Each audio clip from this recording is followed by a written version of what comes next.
सभी बीएलयू बंधुओं को मेरा नमस्कार। मैं अजय चौबे। आज हम लोग बात करेंगे इस विषय पे जो कि इस समय सारे बीएलई को प्रभावित कर रही है। वो विशेष विषय है सीएससी आईडी का बंद हो जाना। स्टेट में हजारों सीएससी आईडी आज के समय में बंद हो चुकी हैं। उनके कारण क्या हैं? आगे आने वाले दिनों में ये समस्या से लगभग सभी बीएलई को एक बार रूबरू होना पड़ेगा। तो उससे बचाव क्या है, क्या तरीका है, कारण क्या है, आज हम लोग इस पे विस्तृत चर्चा करेंगे। आज हमारे साथ हमारे राज्य मुख्यालय सीएससी की तरफ से हमारी सहकर्मी नाजनी जी हैं, जो इस पे हम लोग आज प्रेजेंटेशन के माध्यम से पूरी बातचीत पे, आज के मुद्दे पे, आज के इस विषय बिंदु पे चर्चा करेंगे। तो नाजनी जी नमस्कार। नमस्कार सर, अजय सर और सभी बीएलई भाइयों का, सभी लोगों का यहाँ पर स्वागत है। ये फेसबुक लाइव या ये सेशन हमने इसलिए रखा है क्योंकि हम आपको इस बारे में अवगत कराना चाहते हैं कि हमारे सीएससी पोर्टल में किस तरह काम करना है, उसमें क्या क्या मैंडेटरी चीजें हैं, या वहाँ पर आपको आपके सेंटर पे क्या क्या जरूरी डॉक्यूमेंट या क्या क्या जरूरी बैनर ब्रांडिंग जरूरी है, इसके बारे में बताएंगे। तो नया सीएससी सेंटर लेने के लिए आप लोगों के पास आपने अगर सीएससी आईडी ले ली है तो आपके पास डिस्ट्रिक्ट मैनेजर की तरफ से कहीं ना कहीं अगर आप किसी ग्रुप में जुड़े होंगे तो उसमें आपको मैसेज आ रहा होगा कि ब्रांडिंग करना है, केवाईसी करना है, पुलिस वेरिफिकेशन अपलोड करना है।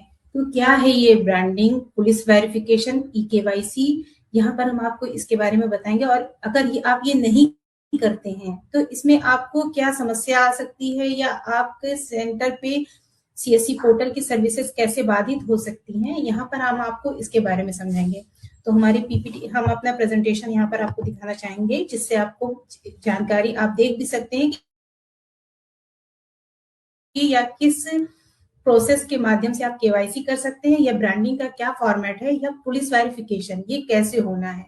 तो सबसे पहले आपके जब आप सीएससी सेंटर लेते हैं या आप सीएससी आईडी अप्लाई करते हैं तो इस समय पर आपको जब आप सीएससी सेंटर अप्लाई करते हैं तो आपका सीएससी सेंटर, आप एक शॉप लेते हैं तो शॉप लेना ही सीएससी खोलने के लिए मैंडेटरी नहीं है सर। आपके उस सेंटर पर कौन कौन सी सर्विसेज चल रही हैं, या आपका सेंटर कहाँ से आपने लिया है, ये चीजें प्रेजेंट करना भी बहुत जरूरी होता है। आज के समय में सीएससी बहुत ही सभी जनमानस में फेमस हो चुका है। सभी को जानकारी है कि सीएससी एक कॉमन सर्विस सेंटर है जहां से गवर्नमेंट की बहुत सारी सर्विसेज उन्हें प्रोवाइड हो सकती हैं। तो ये ब्रांडिंग बहुत मैंडेटरी है। जब आप सीएससी सेंटर लेते हैं तो आपको इस तरह की ब्रांडिंग करनी होती है। ये ब्रांडिंग का आपका फॉर्मेट है जहां पर आपकी जब सीएससी आईडी मिल जाती है तो वो सीएससी आईडी आपकी यहाँ पर लिखी होगी। अगर आप सीएससी आईडी मिलने से पहले ब्रांडिंग बना रहे हैं, ब्रांडिंग बैनर बनवा रहे हैं, तो आप इस कॉलम को खाली छोड़ सकते हैं। अगर आपकी सीएससी आईडी मिल चुकी है तो यहाँ पर अपनी सीएससी आईडी भी प्रिंट कराएं। नीचे आपका एड्रेस होना चाहिए, जो आपकी शॉप का एड्रेस रहेगा वो होगा। आप एक एग्जाम्पल के माध्यम से मैं आपको समझाना चाहूंगी। ये एक शॉप का फोटो है जहां पर आप देख रहे होंगे सीएससी की ब्रांडिंग कितने अच्छे तरीके से की गई है, जिसे कोई दूर से भी देख के समझ सकता है कि यहाँ पर सीएससी की सर्विसेज प्रोवाइड की जाती हैं।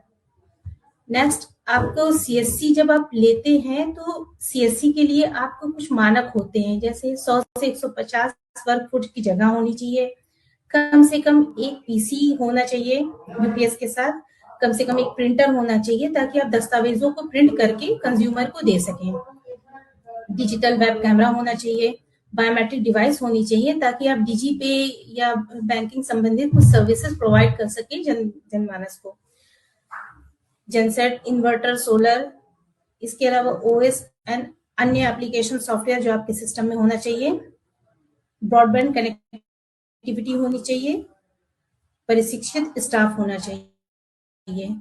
आप अगर आप सीएससी सेंटर ओपन कर रहे हैं तो इन क्राइटेरिया को थोड़ा सा आपको देखना पड़ता है ताकि आपका काम सुचारू रूप से हो सके और सामने वाले को भी समझ में आ सके कि आप कौन कौन सी सर्विसेज प्रोवाइड कर रहे हैं और आपके पास क्या, आप उन्हें क्या क्या फैसिलिटी दे सकते हैं। आप जब सीएससी के सेंटर खोलते हैं तो यहाँ पर आपको सीएससी रेट चार्ट, जो भी सर्विसेज की एक लिस्ट होती है वो आपको लगाना चाहिए विद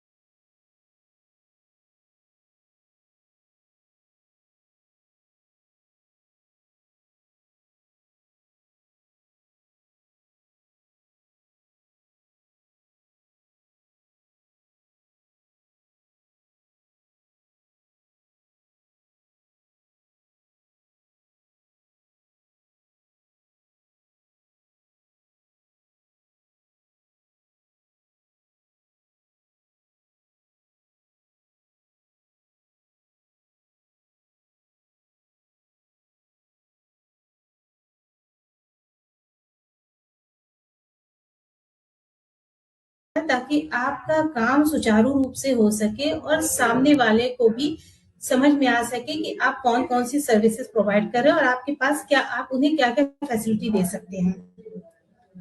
आप जब सीएससी के सेंटर खोलते हैं तो यहाँ पर आपको सीएससी रेट चार्ट जो भी सर्विसेज की एक लिस्ट होती है वो आपको लगाना चाहिए विद उनके चार्जेस के अकॉर्डिंग, उसमें चार्जेस लिखा हो। देखिए कोई भी कंज्यूमर आपके यहाँ आता है उसे नहीं पता कि आप कौन कौन सी सर्विसेज प्रोवाइड कर रहे हैं। आप जब इस तरीके की रेट लिस्ट या सर्विस लिस्ट लगाते हैं तो इससे कंज्यूमर ये समझ पाता है कि आपके पास आपके यहाँ से कौन कौन सी सर्विसेज मिल रही हैं। आप कभी कभी आप काम में व्यस्त होते हैं, आपके यहाँ कंज्यूमर हैं, वो आपसे किसी एक सर्विस के लिए आए हैं, लेकिन आप व्यस्त हैं तो वो आपकी शॉप पर बैठ के आपकी शॉप को देखते हैं कि उस वहां पर क्या क्या सर्विसेज आप प्रोवाइड करते हो। ये चीजें आप लोगों के लिए बहुत बेनिफिशियल है क्योंकि कंज्यूमर आया ही आपके पास एक काम के लिए है, लेकिन वो रेट चार्ट देखकर या सर्विस चार्ट देखकर उसे पता चल जाता है आप ये सर्विसेज प्रोवाइड करते हैं। तो फ्यूचर में अगर उसे उन सर्विस की जरूरत पड़ती है या उसके किसी जानकारी वाले बंदे को या उसके किसी परिचित को उस सर्विस की जरूरत पड़ती है तो वो खुद भी सजेस्ट करते हैं कि उस सेंटर पे चले जाओ, वहां पर मैंने ये सर्विस देखी थी कि उस सेंटर पे ये सर्विस प्रोवाइड की जाती है। तो इस तरीके से आपकी सर्विसेज आपके बिना बताए भी प्रमोट होती हैं और लोग आपको जानते हैं कि आप कौन कौन सी सर्विसेज प्रोवाइड करते हैं। नेक्स्ट, इसके अलावा आपको यहाँ पर मैं सबसे पहले बताऊंगी ई केवाईसी का प्रोसेस। ई केवाईसी क्या है? जब आप सीएससी आईडी लॉग इन करते हैं या आप सीएससी में एंटर करते हैं तो आप सीएससी आईडी यूज कर रहे हैं, सिर्फ आप ही वो सीएससी आईडी यूज कर रहे हैं, मतलब ऑथेंटिक है ऐसा नहीं। बहुत बार ऐसा होता है कि आपकी सीएससी आईडी बन जाती है, किसी ने वो यूजर आईडी पासवर्ड ले लिया और वो उस पर काम कर रहा है और आपको जानकारी भी नहीं है कि अभी वो चल रही है कि नहीं चल रही है। तो सीएससी ने अब ये चीजें मैंडेटरी कर दी है ताकि आपकी आईडी चल रही है नहीं चल रही है इसकी जानकारी आपको रहे, आप तक जानकारी रहेगी कि हाँ आपकी आईडी। और ये कैसे जरूरी हो गया है? ये इसलिए क्योंकि अब यहाँ पर केवाईसी का ऑप्शन लगा दिया गया। अगर आपकी तरफ से केवाईसी नहीं होगी, कोई ऑथेंटिकेशन नहीं होगा, तो सीएससी ये मान लेगा कि शायद आपकी जानकारी में वो सीएससी आईडी नहीं लिया जाएगा। तो अगर आप ही चला रहे हैं आईडी, आपकी जानकारी में है, तो ये ई केवाईसी करना आपके लिए कोई प्रॉब्लम वाली बात नहीं है, ये आपके लिए अच्छी चीज है। इसे कैसे करना है, इसका प्रोसेस है, आप सबसे पहले डिजिटल सेवा पोर्टल पर जाते हैं, वहां पर लॉगिन करेंगे। लॉगिन करने के लिए अपना यूजर आईडी, पासवर्ड और नीचे कैप्चा दिया होगा उसे फिल करेंगे। फिल करने के बाद आप सबमिट करेंगे। सबमिट के बाद आपका डीएसपी पोर्टल लॉगिन हो जाएगा। जब आपका डीएसपी पोर्टल ये लॉगिन हो जाता है तो आप इसमें चेक कर पा रहे होंगे, यहाँ पर नीचे एक आ रहा है VLE quarterly biometric attendance. VLE quarterly biometric attendance क्या है, मैं इसको आपको बताना चाहूंगी। ये इसलिए है क्योंकि आप ही आईडी एक्सेस कर रहे हैं, आपकी जानकारी में वो आईडी एक्सेस हो रही है। इस पे आप जब वीएलई क्वार्टरली ऑथेंटिकेशन करेंगे तो बायोमेट्रिक पे ले जाके सबमिट हो जाएगा। ये है कि आपको 3 मंथ में एटलीस्ट एक बार ये अटेंडेंस सबमिट करनी है। दूसरा है आपका mandatory KYC for VLE and operator. यहाँ पर आप अपनी केवाईसी सबमिट कर सकते हैं, मतलब आपको सालाना ये केवाईसी सबमिट करना जरूरी है। तो ये प्रोसेस अभी तो सभी वीएलई के लिए मैंडेटरी है, इसलिए इसे भूल के भी इग्नोर मत करिएगा। अगर आप इग्नोर करते हैं तो आपकी सर्विसेज बाधित हो सकती हैं। अभी थोड़ा सा टाइम दिया गया है, आप लोग इसे इस टाइम का फायदा उठाएं और जल्द से जल्द इसे कंप्लीट करें। तो वीएलई मैंडेटरी केवाईसी करने के लिए आप सबसे पहले प्रोफाइल पर जाएंगे, यहाँ पर आपको यह ऑप्शन दिखाई दे रहा है, इस पे क्लिक करेंगे। इसके बाद यहाँ पे आपको माई प्रोफाइल का ऑप्शन दिखाई देगा, माई प्रोफाइल पे जाएंगे। यहाँ पर आपको eKYC फॉर CSC ID, इस पर आप क्लिक करेंगे।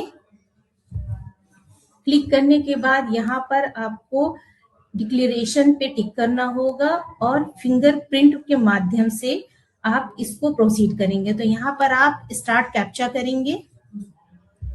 स्टार्ट कैप्चा करने के बाद आपको ये ऑथेंटिकेशन पे जाएगा और यहाँ पर आपका ऑथेंटिकेट होने के बाद CS KYC कंप्लीट हो जाएगा। तो ये आपका पूरा KYC का प्रोसेस है। तो अभी सभी वेरी समझ रहे होंगे कि ये KYC कितनी जरूरी है आपके लिए। कुछ समय के लिए आपको ये छूट दी गई है कि आप इसे अपने लेवल से कंप्लीट कर लें, लेकिन अगर आप इसे इग्नोर करते हैं तो आने वाले समय में आपकी आईडी बंद होगी, तो तब तो आपको ये मैंडेटरी हो जाएगा। तो इस टाइम का वेट मत करें कि आपका काम बाधित हो, आप इसे जल्द से जल्द जितनी जल्दी हो सके कंप्लीट कर लें। अगर कंप्लीट करने में आपको कहीं पर कोई भी समस्या आ रही है या कहीं कोई एरर आ रहा है, तो आप सबसे पहले अपने डिस्ट्रिक्ट मैनेजर से बात करें। आपके CSC जिला प्रबंधक आपके हर डिस्ट्रिक्ट में अवेलेबल हैं, उनसे कांटेक्ट करें, उन्हें इस बारे में सूचना दें कि आपका KYC नहीं हो पा रहा है। नेक्स्ट आपको बताना चाहेंगे पुलिस वेरिफिकेशन। पुलिस वेरिफिकेशन बहुत ही जरूरी है। बहुत जरूरी इसलिए भी है क्योंकि अभी बहुत सारे VLE हमारे पुलिस वेरिफिकेशन अपलोड नहीं करते हैं, पर अब गवर्नमेंट के नियम के अनुसार अगर कोई इस तरह का डिजिटल वर्क कर रहा है तो उसे पुलिस वेरिफिकेशन करना अनिवार्य है। तो पुलिस वेरिफिकेशन करने के लिए आपको क्या करना होगा, आप register.csc.gov.in ये वेबसाइट है, इसे आप गूगल पे CSC अप्लाई सर्च करके भी इस वेबसाइट पर आ सकते हैं। अदरवाइज ये वेबसाइट लिखी हुई है, आप इसे नोट डाउन भी कर लीजिए। तो ये वेबसाइट है www.register.csc.gov.in। इस वेबसाइट पर जाएंगे, यहाँ पर आप माई अकाउंट के ऑप्शन पे जाएंगे। माई अकाउंट के ऑप्शन पे क्लिक करने के बाद आपको आपकी CSC ID और फिंगरप्रिंट पे सेलेक्ट करने का ऑप्शन आएगा। अभी आयरिश वर्क नहीं कर रहा है, इसलिए इस पे आप प्रयास ना करें। CSC ID डालेंगे, फिंगरप्रिंट पे क्लिक करेंगे, कैप्चा डाल के आगे प्रोसीड करेंगे तो ये पेज रीडायरेक्ट होने लगेगा। रीडायरेक्ट होने के बाद आपको यहाँ पर ऊपर डिक्लेरेशन देना होगा। डिक्लेरेशन देने के बाद आपको यहाँ पे स्टार्ट कैप्चा करना होगा।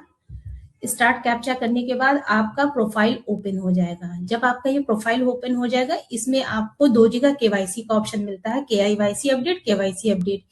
इनमें से किसी भी दो ऑप्शन पे ऊपर जो दिया हुआ है आपका राइट हैंड साइड में ये KYC और इधर आपका लेफ्ट हैंड साइड में यहाँ पर आइकन दिया हुआ है, इनमें से किसी भी KYC अपडेट पे क्लिक करेंगे।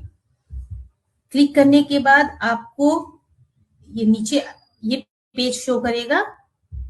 इसके बाद ये दूसरा पेज शो करता है, इसी में नीचे होता है, सबसे नीचे पे आपको पुलिस वेरिफिकेशन डॉक्यूमेंट अपलोडिंग का ऑप्शन आता है, इस पर क्लिक करेंगे।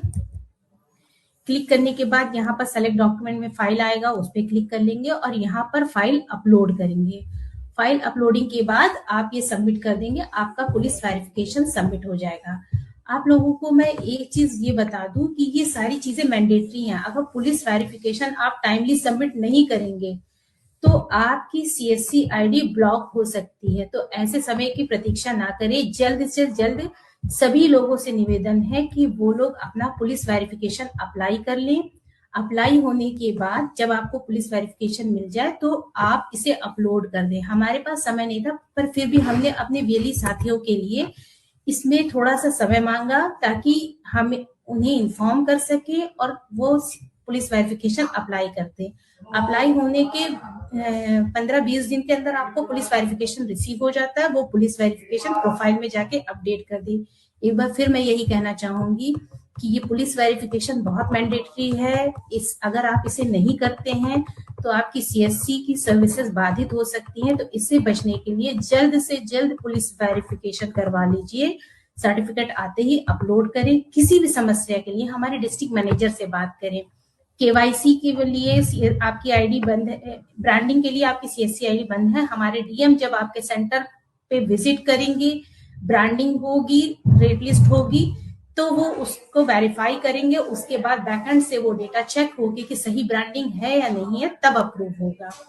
ब्रांडिंग के लिए आपका लकड़ी या लोहे का फ्रेम होना चाहिए, उसी पर ही ब्रांडिंग होनी चाहिए। इस चीज को ध्यान रखें। ब्रांडिंग का फॉर्मेट ऑलरेडी आप लोगों को शेयर किया जा चुका है। ठीक है, बहुत बहुत धन्यवाद नानी जी। मैं यहाँ पे पूरे इस आज के कार्यक्रम का पूरा सारांश बताना चाहूंगा, जिसको कि 3 हिस्सों में बांटा गया है। सीएससी की ब्रांडिंग, सीएससी की ई केवाईसी तथा आपका पुलिस वेरिफिकेशन, पुलिस सत्यापन। तीनों के औचित्य के बारे में एक बार मैं रिवाइज कर दूं। सीएससी ब्रांडिंग इसलिए जरूरी है कि आप कौन हैं, कहाँ पे सेंटर है आपका, आप क्या क्या सुविधा दे रहे हैं। क्योंकि सीएससी सेंटर सरकार की एक बहुत ही महत्वपूर्ण स्थान है। सरकार अपने डेटाबेस में, सरकार की एक वेबसाइट है, जिस वेबसाइट पे सरकारी जितने भी संस्थान हैं, अवस्थापना है, इंफ्रास्ट्रक्चर है, उनको वहां पे लोकेट किया जाता है, जिसमें सीएससी भी सरकारी स्थान के रूप में गिनती होती है। तो सरकार उसको भी वहां पे चिन्हित करती है। सीएससी लोकेटर पहले होता था, बाद में कंपास ऐप के जरिए आप लोगों को लोकेट किया जा रहा है कि इस धरती पे किस कोने पे, किस स्थान पे आप सिचुएट करते हैं, रहते हैं। तो जो सरकार दावा करती है हमारे डिस्ट्रिक्ट मैनेजर के माध्यम से, आपके माध्यम से, वो दावा 100% सत्य होना अनिवार्य है। अर्थात जहां पे आपको बताया गया है, जहां आपको लोकेट किया गया, वहां पे आपको होना अनिवार्य है। इसलिए जरूरी है कि कॉमन ब्रांडिंग आपके पास हो, इसलिए जरूरी है कि आपके पास प्रॉपर ढंग से रेट लिस्ट हो। सरकार की द्वारा उपलब्ध कराई जा रही सीएससी के माध्यम से जो भी सेवा है, उसकी पूरी सूची आपकी उपलब्ध होनी चाहिए। जो भी निर्धारित प्रिस्क्राइब रेट लिस्ट है, वो रेट लिस्ट स्पष्ट होना चाहिए। कस्टमर रजिस्टर होना चाहिए, फीडबैक रजिस्टर। कस्टमर को कोई अगर अपनी बात कहनी है, या कौन सा कस्टमर कौन सा सर्टिफिकेट आपके किस तारीख को आपके यहाँ से आकर के लिया, इसका एक फिजिकल पेपर आपके पास होना चाहिए। आपने उसके बदले कितना पैसा लिया, उसका एक फिजिकल पेपर आपके पास होना चाहिए। चूंकि आपका केंद्र आपका होते हुए भी सरकार की मॉनिटरिंग और निगरानी में है। कोई भी सरकारी अधिकारी, कर्मचारी आपके सेंटर पे औचक निरीक्षण कर सकता है, जांच कर सकता है। इसके लिए हमें अपने आप को प्रॉपर ढंग से प्रिपेयर रहना होगा। नेक्स्ट आते हैं सीएससी की केवाईसी के बारे में। सीएससी भी एक वर्चुअल लेन देन का स्थान है। भुगतान, वहां पे पैसे का लेन देन होता है, पेमेंट गेटवे है, वॉलेट सिस्टम है, वहां से पैसे का भुगतान होता है। तो भुगतान होने के लिए जो आरबीआई की गाइडलाइन है, सरकार की गाइडलाइन है, उस गाइडलाइन के तहत कस्टमर का केवाईसी होना, यानी कि कस्टमर यानी वीएलई, इस मामले में जो व्यक्ति लेन देन कर रहा है डिजिटली, वो व्यक्ति का केवाईसी होना बहुत अनिवार्य है। ये आरबीआई की भी गाइडलाइन है और सीएससी के संबंध में सरकार का भी गाइडलाइन है कि हम अपने सभी सीएससी केंद्रों को, सक्रिय सीएससी केंद्रों को निश्चित अंतराल पे, नियमित अंतराल पे उनको उनकी केवाईसी करें, ताकि ये सत्यता जाहिर हो सके कि आप वास्तविक हैं, अपनी जगह पे हैं। ऐसे बहुत सारी शिकायतें पिछले दिनों आती रही कि सीएससी केंद्र मौके पे मौजूद नहीं है, जबकि बोर्ड सूचना में जाती है। तो इसको व्यवस्थित करने के लिए सरकार का ये सख्त रुख अपनाते हुए आज देश भर में हजारों सीएससी सेंटर को बंद कर दिया गया है, जिनकी सूचना अभी स्पष्ट हुई है। जो भी, जैसे कि नई प्रक्रिया है, अभी सीएससी आईडी आप आवेदन करेंगे, आवेदन के बाद आपके सत्यापन के बाद ही सीएससी आईडी जारी होगी। जबकि पिछले दिनों इसमें थोड़ी सी छूट दी गई थी। बहुत सारे सीएससी सेंटर खुले और अभी तक उनका सत्यापन नहीं हुआ, तो प्रथम दृष्टया उनको अभी उनकी सेवा बाधित की गई है। उनके जांच की कार्यक्रम किया जा रहा है। जांच में डिस्ट्रिक्ट मैनेजर का आप आवश्यक सहयोग दें। डिस्ट्रिक्ट मैनेजर सपोज आपके सेंटर पे जाते हैं, ब्रांडिंग में आपने सिर्फ फ्लैक्स टांग रखा है, वो तो अपने उस मोबाइल ऐप पे जरिए आपका सत्यापन तो कर देंगे, लेकिन पीछे से जो क्वालिटी चेक टीम है आपके सेंटर को फिर से बाधित कर देगी, सेवा को बंद कर देगी। इसलिए जरूरी है कि प्रॉपर फिक्स परमानेंट आपके पास एक बोर्ड होना चाहिए, जैसा कि आपको ये तस्वीर में भी दिखाया गया है कि इस तरीके से फ्रेमिंग किया हुआ बोर्ड आपके पास फिक्स हो, परमानेंट बोर्ड होना चाहिए। सेवा लिस्ट आपके पास इस तरीके से सेवा सूची का एक बड़ा सा फ्लैक्स है, इसकी लिंक आप लोग जाएंगे सीएससी के पोर्टल पे ही पूरा इसका लिंक पड़ा हुआ है, ब्रांडिंग का, सेवा सूची का, रजिस्टर इत्यादि का। तो ये सारी चीजें आपको मेंटेन रखनी है। इसमें अगर आप, चूंकि आज के डेट में इन दिनों में हमारे पास कॉल ज्यादा आ रही है, सर मेरा सेंटर बंद हो गया है, ये है वो है, वो आएगा, आज नहीं तो कल आप सभी लोगों को आएगा, अगर आप लोग पूर्व में उसकी तैयारी नहीं कर लेंगे। इस वीडियो कॉल का, इस आज के जो सेशन है, सत्र का आयोजन इसी चीज को ध्यान में रख के किया गया है कि आपको असुविधा से, आगामी जो असुविधा हो सकती है आपके साथ, उससे आपको बचाया जा सके। इसकी स्पष्टता ये क्लियर है कि आप सीएससी में काम कर रहे हैं, ये आप ही लोगों के हित में हो रहा है। चूंकि कुछ ऐसे असंवैधानिक कार्य करने वाले व्यक्ति भी सीएससी के माध्यम से जुड़ सकते हैं, उनको इस व्यवस्था से दूर रखा जा सके। गलत लोगों को, साइबर फ्रॉड करने वाले लोगों को सीएससी व्यवस्था से दूर रखा जाए, इसी के लिए गहन निरीक्षण किया जाना अति आवश्यक है। इसमें आप सभी लोगों का पूरा सहयोग बहुत ज्यादा आवश्यक है। दूसरी बात हो गई केवाईसी की। केवाईसी एक नियमित अंतराल पे किया जाना है। जो भी नोटिफिकेशन में आपको सीएससी पोर्टल पे मिलता है उसको आप लोग करें। अपने सेंटर की ब्रांडिंग मेंटेन करें, ब्रांडिंग से आप ही लोगों का भला होगा। सेवा सूची आप लगाएंगे तो आप ही लोगों के कार्यक्रम, आपके यहाँ आने वाले ग्राहकों का संख्या और उनको पारदर्शिता स्पष्ट होगी और वो अच्छे ढंग से आपके साथ व्यवसाय कर सकेंगे। तीसरा पॉइंट है आपका पुलिस वेरिफिकेशन। पुलिस वेरिफिकेशन, चूंकि मैंने स्पष्ट किया कि ये बहुत ज्यादा जरूरी है कि आप डिजिटल लेन देन कर रहे हैं तो पुलिस का सत्यापन आपके साथ जुड़ा हो। वो सत्यापन के आधार पे सीएससी आपकी गारंटी ले सके कि हाँ, आपने पुलिस वेरिफिकेशन कराने के साथ आप हमारे साथ काम कर रहे हैं, और जिससे कि वित्तीय लेन देन के लिए आप अधिकृत माने जाएंगे। तो इसमें कहीं कोई किसी प्रकार की कोताही ना हो। ये कार्यक्रम सभी बीएलई को एक बार निश्चित रूप से किया जाना अनिवार्य है। धीरे धीरे करके पनिशमेंट स्वरूप जो बीएलई हैं लिस्टिंग कर करके उनकी आईडी ब्लॉक की जा रही है। इस असुविधा से बचने के लिए आप लोग इस पे अमल करें।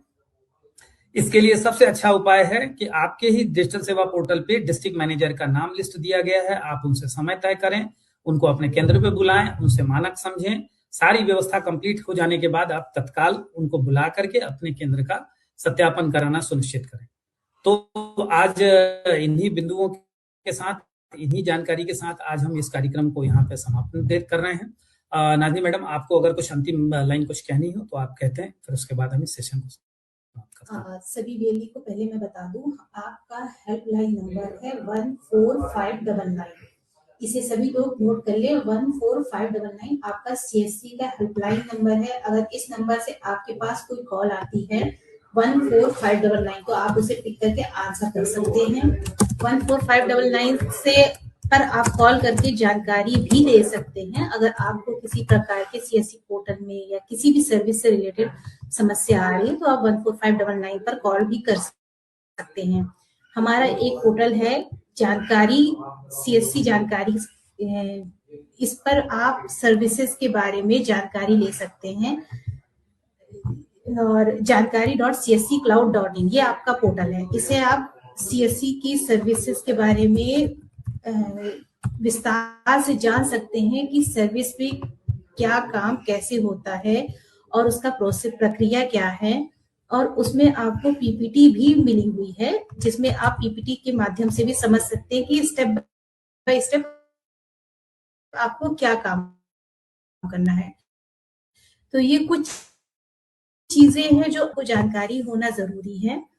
इसके अलावा हमारे csc.gov.in वेबसाइट है, वहां पर चैटबॉट अवेलेबल है। चैटबॉट जस्ट लाइक आपका, जैसे आप किसी बिजली विभाग में कोई समस्या है तो उसको आप व्हाट्सएप चैट के जरिए अपनी रिजोल्यूशन करा सकते हैं, जिसमें आपको कुछ हाई करने पर कुछ ऑप्शन मिलते हैं। आपको जो क्वेरी होती है वो क्वेरी पर आप क्लिक करके अपनी आंसर ले सकते हैं। तो वहां पर आपको इंस्टेंट ये आंसर मिल जाएगा। सर्विसेज के बारे में या कोई भी चीज के बारे में इंस्टेंट आंसर मिल जाएगा। यहाँ पर आप खुद भी कर सकते हैं और सिटीजन को भी आप गाइड करें। अगर कोई इन्फॉर्मेशन चाहिए हो तो वहां पर वो सिटीजन का भी है, अगर वो सीएससी वीएलई होना चाहता है या और कोई इन्फॉर्मेशन उन्हें चाहिए हो कि सीएससी में क्या सर्विस है, ताकि वो आपके संपर्क में इस माध्यम से भी बने रहें। तो यही थी कि आपके सीएससी के बारे में जानकारी जो आप लोगों को पता होना जरूरी है। Thank you. चलिए, बहुत बहुत धन्यवाद नाजनी जी। आज हम ये मान के चलते हैं कि हमारे सभी वीएलई आज के इस कार्यक्रम से निश्चित ही लाभ लेंगे और अपनी पूर्व तैयारी, असुविधा से बचने की पूर्व तैयारी जो आज आपने बताई है, वो तीनों ही बिंदुओं पे लोग काम करेंगे और सीएससी व्यवस्था के साथ